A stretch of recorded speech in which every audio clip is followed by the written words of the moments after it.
Okay guys, I said I was going to come back with another video. We're going to talk about that CRF shock that I revalved and go through the changes I made and why. But first I just wanted to sort of summarize all the stuff about pressure balancing. I know it's still a very contentious subject. There's a lot of people that say, oh, it's not relevant to off-road suspension or motocross suspension. I still believe it's the most relevant thing. So we know without a doubt now that there's two separate phenomena, cavitation, which everybody likes to talk about, that's signified by low rebound chamber pressures and a reduction in force, most notably during the rebound stroke. And then we have hysteresis, which is signified by excessive rebound chamber pressures and an increase in dynamic force. I shared those papers in the last video, but there's plenty more online for those that want to go searching. All the research says that hysteresis pertains to elasticity in the damper due to pressure retention at the transition from compression to rebound. Now, we've seen that in pressure traces, and that's what all the research suggests. We've also seen that in the telemetry, which I've previously shared online as well. And you know, it's noticed as a big pause at the end of the compression stroke, big delay in the rebound. So it's caused by poorly pressure balanced valve and shim configurations, which relates to inappropriate force distribution between the active piston, which we term the main or mid, and the passive piston, which we call the base or the adjuster. This causes flow imbalances and a shift in valve sequencing or sequences. This is important because this is something I've talked about for at least a couple of years, and it's something that people very frequently dismiss and say that there is no such thing, but as we've seen through Sax's work and also the work that KTM and Luca did, that there's definitely a valve sequence, and we can change that by changing our valve configuration. A damper that is poorly balanced increases in stiffness as the frequency increases. This is where we need to point out that any of the programs that are commercially available at the moment, in particular shim restackor, do not capture this dynamic behaviour.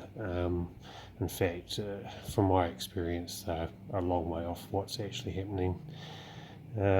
Shock absorbers that have very high dynamic stiffness have poor harshness comfort.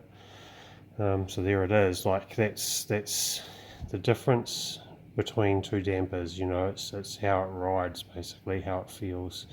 So you can have two dampers at a frequency range that produce very similar force numbers, but as that frequency increases, the damper that's poorly balanced will become stiffer quicker than the damper that's balanced well. I think it's also worth noting that in the hydraulic industry, they have an element of concern called pressure relief valve back pressure. So too much of this back pressure on the outlet side of the pressure relief valve can cause delayed lift, valve chatter, and premature closing. So a very similar thing to what Sax is talking about in their research in terms of a damper. So that's something to consider as well.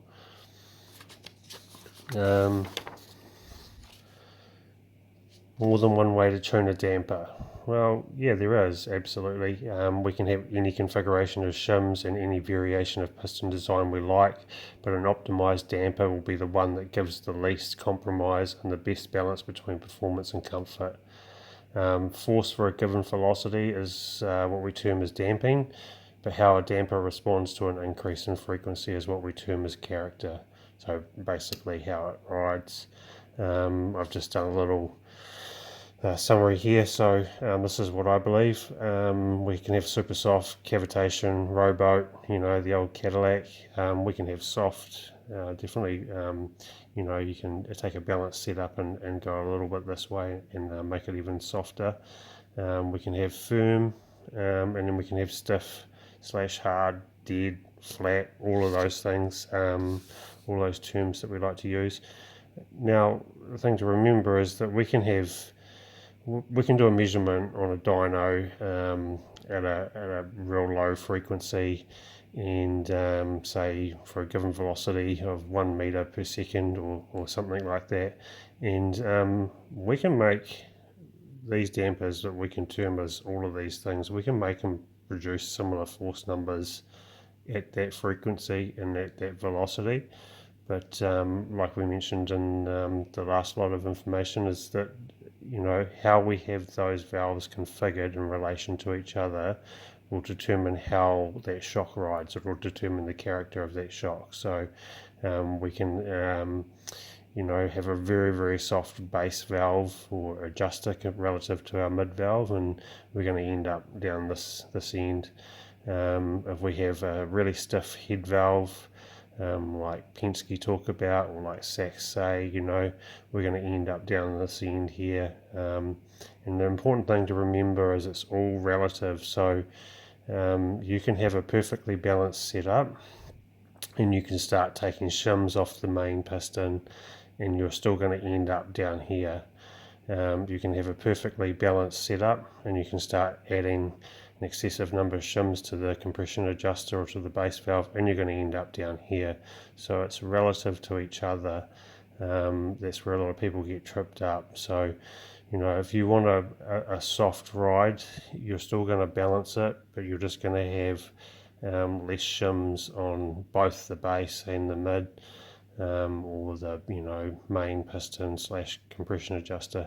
So you'd have to just tune them together to keep it in this balanced range. But yeah, that's just something really important to consider. I printed off these graphs, so I believe this is from Motorcycle Suspension School. They took a damper and they just ran it on a dyno, and they ran it as two configurations, two settings. So it's same damper, same shim configurations. They just ran it with the high speed fully closed and the low speed fully closed, and they also ran it with the low speed and high speed fully open. So you just end up with these two pressure tracers. So we've got one here, we've got these high compression chamber pressures and high rebound chamber pressures. We have this little dip here that's same in the Sachs paper, so we can see that. That's exactly what Sachs talk about. So this is where the main piston hasn't actually opened due to all the pressure in the rebound chamber, and we're forcing fluid through the adjuster.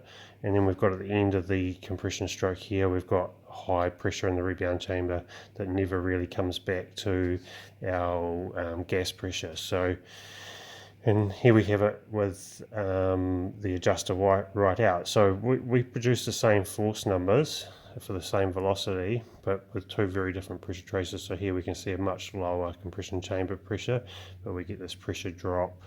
So that's a reduction in pressure on the rebound side. And you can see that when we transition from the compression to the rebound, we're actually coming back up in pressure. So that pressure is significantly lower than the pressure that we see on the really stiff settings. So again, showing you that we can have very different character in the suspension, even though we're producing very, very similar force numbers. These two shocks will ride very different, and this one's going to feel really stiff, really slow and dead, and this one will have a sort of more lively feel. So again, that's what it is. If we look at these, they didn't come out very well, but they're just some photocopies of some screenshots I took. But what I did is I used a little app online, and I measured the area under the graphs from those pressure tracers, and we can see this is the total pressure drop across each one. So we have 661.95 psi for the stiff setting, and we have 694.15 for the soft setting. And you can see that it's just how that pressure drop is accumulated, which varies between the two diagrams. So that's why those two shocks ride very different. So very similar force numbers, very similar pressure drops through to that peak velocity point, but yeah, in just a very different manner. So yeah, that's definitely what contributes to this different ride character. So something to keep in mind. So we're going to move on to the CRF shock. So here's our CRF shock. He's a bigger guy, plus 100 kilos, 220 pounds for those that like it in pounds. So yeah, he jumps anything, really quick rider, has his own supercross and motocross track, does a bit of trail riding as well. So he's already had it revalved at least a couple of years ago by another company, and when I pulled it apart, this is what I found in it. So this is a pretty standard looking Showa compression adjuster stack. So we can see there we have 10 face shims, and then it just goes down in 1mm increments down to the clamp, which is 12mm. So I like to do this thing called shim counting. Some people give me quite a bit of grief about it, but it really is a simple way to look at it and get some sort of context to the stack, so you can compare it to what you're putting in versus what you're taking out. So I don't know how many people have come across it, but in the Racetech suspension Bible, they talk about the shim factor. So for the shim factor, they consider a 0.1 shim 1, and then so based off that, a 0.15 is considered 3.38 0.1 shims, if you know what I mean. A 0.2 is considered 8 of, a 0.25 is considered 15.7, and a 0.3 is considered 27. So when I do my shim counting, I just like to convert them all back to the same shim, so to speak. So what we've done here is I've just worked out that we've got 19.2, so it's just 19 times 8, which gives us a total of 152 shims. And so then we can compare that to the new stack. So this is the configuration I put in it. So again, doing the same thing, we've got 6 of 0.2s, and then we've got 8 of 0.5. So it's 2, 2, 2, and 2. Again, we don't count the clamp shim, it's just everything above the clamp shim. So that's 6 times 8 and plus 8 times 15.7 equals 173.6 shims. So just based off that basic pressure testing that I've done before, we can basically say that this new stack is 14% stiffer than the previous stack or the old stack, and that would require 14% more pressure drop to achieve the same flow. So it just helps give a bit of context, and yeah, it doesn't matter either way you're doing it. You can see the percentage of shims that you removed. Obviously you can get into changing the clamps as well, which I quite frequently do, and when you change the clamp shim, obviously that has an effect on the fulcrum, which is the point at which all the other shims have to flex. Larger clamp just means that you have less of that fulcrum or less leverage on the outer of the face shims. So obviously it makes it a bit stiffer, and again you can just work it out as a percentage. So moving on to the main piston, so very very traditional sort of main piston configuration that you'd see most suspension shops doing. Obviously we've got these crossovers in here, and it's just I don't really believe they're necessary anymore. Certainly not for a motocross sort of supercross application anyway. So again, we can do the same thing. We can just count these shims. We can just convert them all over to 0.1s, and we can say we have 408 shims on this. But what we have going on here is this big, so this gap, this crossover gap's basically 0.3, isn't it? So we have 2.15 shims. And then this is the new stack that I put in. So just, I really these days all I'm using is straight tapered stacks. Really simple, no crossovers at all. So this is real simple in design. We can do a shim count, and you'll go, well, it's only 293.8. So based on that, on the shim count, theory it's minus 28% on this main piston, but when we need to factor in, we'll just know through common sense that anything with a crossover is going to be softer. We're going to have a look at that in a minute, but you know, it's just a giveaway. It requires less pressure to crack the shims open, and that carries over through the rest of the deflection. So if we take a look at this, I just did a quick sketch. You know, this isn't, I'm not saying that is how it looks, but that's will be how it does appear. So this will be the old stack, because we have that crossover.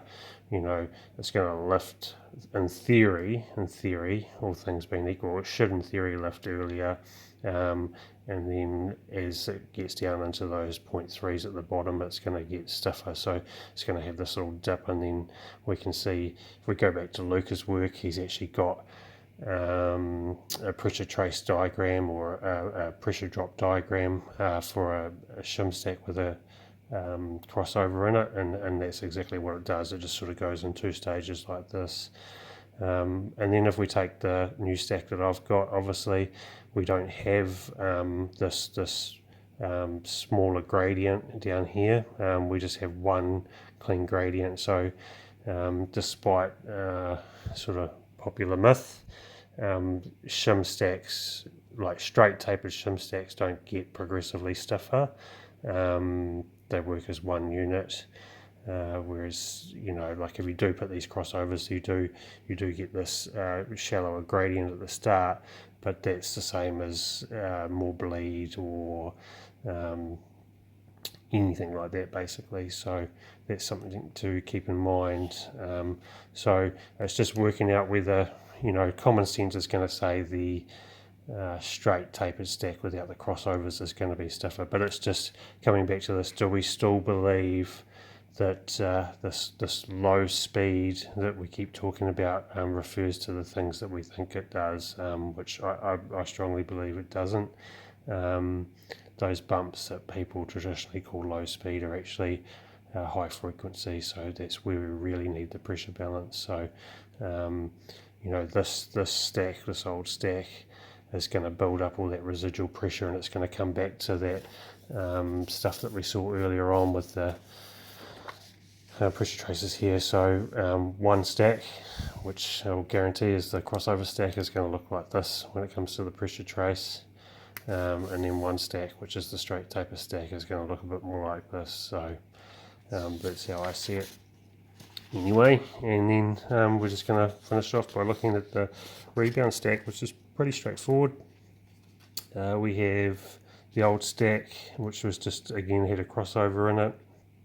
Had 4 times 40 by 0.2s and a couple of 40 by 0.15s. I'm not quite sure why they're there. They seem kind of irrelevant, but anyway, they were there. Then the rest of it's pretty traditional. And all I did, like I said, I'm not even using crossovers these days in the Rebound. What, you know, the whole idea of the crossover, like I say, a crossover essentially works as a bleed anyway, so let's just run the Rebound clicker further out. So here's my stack here, and then I run a Rebound separator valve with a 1.5mm hole in it. I ran 160 psi blade of pressure, 14 clicks out on low speed, 18 clicks out on Rebound, and we ran 2 1/4 turns on high speed. The feedback is it's the best shock he's ever ridden. Yeah, so that's something to contemplate. I think if you're really into doing it yourself and you want to get into just playing around with your own setup and stuff like that, don't be afraid to drop the crossovers. Keep in mind that everything has to be balanced. It doesn't matter if you're looking for you know, a good motocross setting or a good trail riding setting. You still need the balance. You're just going to you know, depending on what you prefer, you're just going to run slightly less shims on both valves. So yeah, there you go, there it is. Thanks guys, cheers.